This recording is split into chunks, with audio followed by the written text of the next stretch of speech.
Hello and welcome to the fourth video in our series, A Whole Heart, based on our book, Whole Bible Christianity, explaining what it means to be a whole Bible Christian.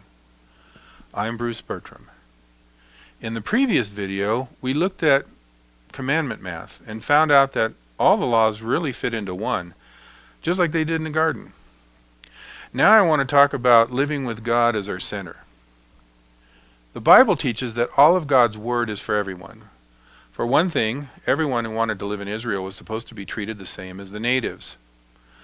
When the promise of deliverance from Egypt was realized and laws set up for governing the new kingdom, those laws were to apply uniformly to the whole body. As it is written, "The same law shall apply to the native as to the stranger who sojourns among you." Exodus 12:49. And again, "The stranger who resides with you shall be to you as the native among you, and you shall love him as yourself. For you were aliens in the land of Egypt. I am the Lord your God." Leviticus 19:34. And another one, "There shall be one standard for you. It shall be for the stranger as well as the native. For I am the Lord your God." Leviticus 24:22. And again, "As for the assembly, there shall be one statute for you and for the alien who sojourns with you, a perpetual statute throughout your generations. As you are, so shall the alien be before the Lord. There is to be one law and one ordinance for you and for the alien who sojourns with you." Numbers 15:15 through 16. Our one body has one set of living oracles to live by, not two sets for two different groups. Perhaps Peter said it best. Opening his mouth, Peter said, "I most certainly understand now that God is not one to show partiality, but in every nation the man who fears him and does what is right is welcome to him." Acts 10:34 through 35. What is right is God's word. Everyone who does God's word lives in his kingdom. A casual reading through some of the prophets' writings also shows another thing. God judges all of the nations of the earth according to his word.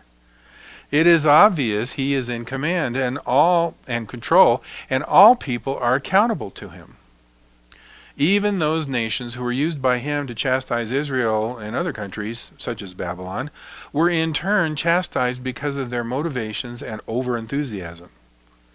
Make no mistake, everyone is subject to the will of God, whether they like it or not.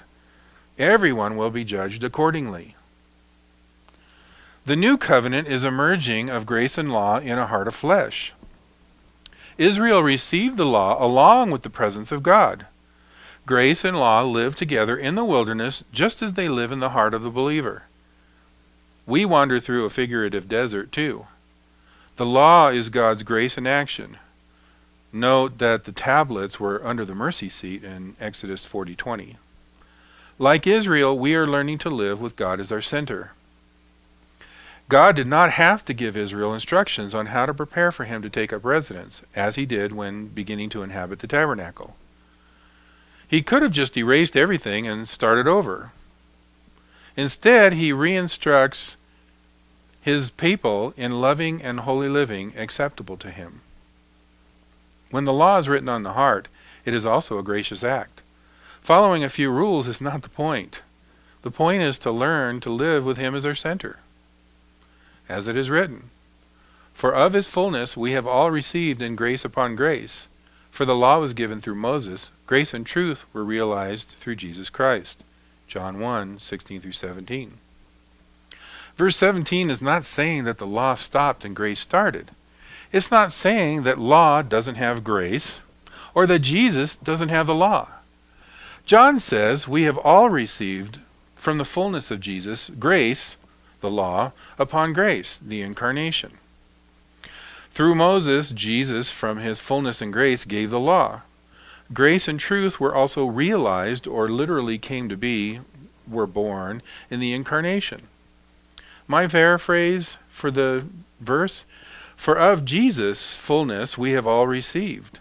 Grace upon grace. In his fullness, we received grace in the law given through Moses. In the Incarnation, grace and truth came to be through Jesus in human form. First in this series, we looked at what the new covenant was, what it is, and what it will be. Second, we found out what was used for a lifestyle and discipleship method in the New Testament synagogue. Then we did some Bible math to figure out the true number of commandments. I hope the picture of his law is getting clearer all the time, and you are seeing that God really has a lot in store for us if we just give up our pride and learn how to live with God as our center through all of his commandments. More explanation can be found on our website, www.wholebible.com, and in a draft of our book, Whole Bible Christianity, which can be read there. Thank you for watching, and may the Father bless your practice of his living oracles with love and peace and all the other fruit of his Spirit. Shalom.